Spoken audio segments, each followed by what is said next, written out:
বোতলের তেল সব ড্রামে ঢেলে ফেলছে। আপনার নাম কি? হ্যাঁ, আরশেদ। আপনি মালিক?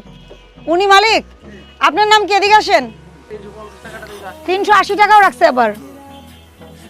আপনার এটা কত দাম নিয়েছেন? 380 টাকা নিয়েছেন। আমাদের ও তো পরীক্ষক, জাতীয় ভোক্তা অধিকার সংরক্ষণ দপ্তরে সে পরীক্ষক হিসেবে কর্মরত আছে। তাকে পাঠিয়েছি আমরা বাজারটা রেকি করার জন্য, যে আপনারা কি করছেন, তেলের কি পরিস্থিতি দেখার জন্য। আপনি এটা 380 টাকা বিক্রি করেছেন কি না? করেছেন? কে কে নিয়েছে টাকাটা? আপনি মানে কি খোলা তেল লিটার কত করে বিক্রি করছেন?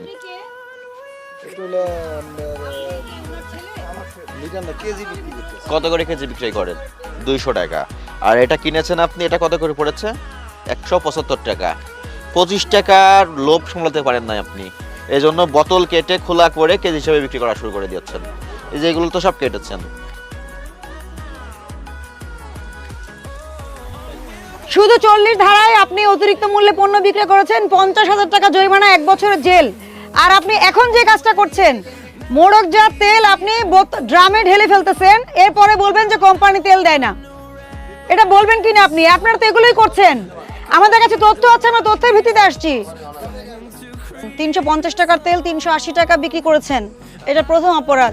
দ্বিতীয় অপরাধ, আপনি প্রতিশ্রুতি অনুযায়ী পণ্য সরবরাহ করছেন না বাজারে। আপনি বোতলজাত তেল কিনে এনে সেটা ড্রামে ঢেলে বেশি মূল্যে বিক্রয় করছেন, এবং আপনি মালিক এখানে বসে আছেন, আপনি বলছেন আপনি জানেন না। এটা হতে পারে না। আপনার ছেলে কিন্তু ব্যাখ্যা দিয়ে দিয়েছে কেন করেছে। ভোক্তা অধিকার সংরক্ষণ আইন অনুযায়ী অপরাধ সংগঠিত হওয়ায় এই প্রতিষ্ঠান কি করেছে? অতিরিক্ত মূল্যে তেল বিক্রয় করেছে, এবং কি করেছেন আপনারা? বোতলের তেল ড্রামে ঢেলে দিয়েছেন। সেই জন্য আপনাদেরকে 45 ধারা এবং 40 ধারা অনুযায়ী 50,000 টাকা জরিমানা আরোপ করা হয়েছে, এবং আপনার প্রতিষ্ঠান সাময়িক বন্ধ করা হচ্ছে। আপনাদেরকে শুনানির নোটিশ দেওয়া হচ্ছে। আপনারা আগামীকাল অফিসে উপস্থিত হয়ে একটা উপযুক্ত ব্যাখ্যা দিবেন, এবং আপনারা যেখান থেকে বেশি দামে কিনেছেন, আপনারা দাবি করেছেন, ওগুলোর উপযুক্ত প্রমাণক সাবমিট করবেন। তারপর আমরা সিদ্ধান্ত নিব যে আপনার প্রতিষ্ঠান খুলে দিব কিনা।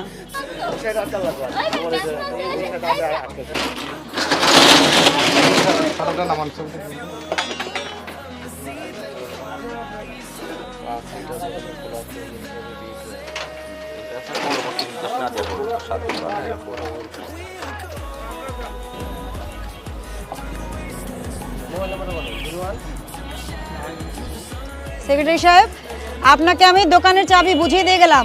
কালকে শুনানি হবে, যদি ওনারা যান। শুনানি হলে শুনানির পরে যদি মনে হয় ওনাদের উত্তর সন্তোষজনক, তাহলে খুলে দেওয়া হবে, আর না হলে আমরা